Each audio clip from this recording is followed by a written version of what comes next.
لبيك اللهم لبيك لبيك لا. د اغوستلو ټول منع شیان اغوستل 202 پوښتنه که احرام والا د اغوستلو ټول منع شیان لکه قمیص، چپنه، لنګوټه او داسې نور واغوندي څه حکم لري؟ ځواب: احرام والا که دغه د اغوستلو منع شیان ټول د ضرورت په وجه اغوستی وي او یوه ورځ یا شپه دوام وکړي نو یوه کفاره لازمه ده چې هغه کفاره دا ده: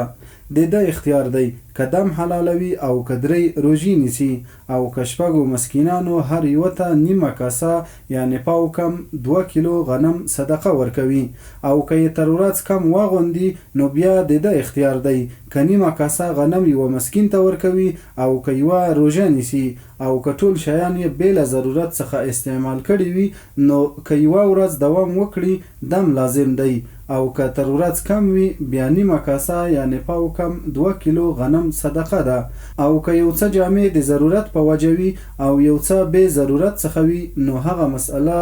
دغه مخکې تیره مسئله ده. اللهم لبیک.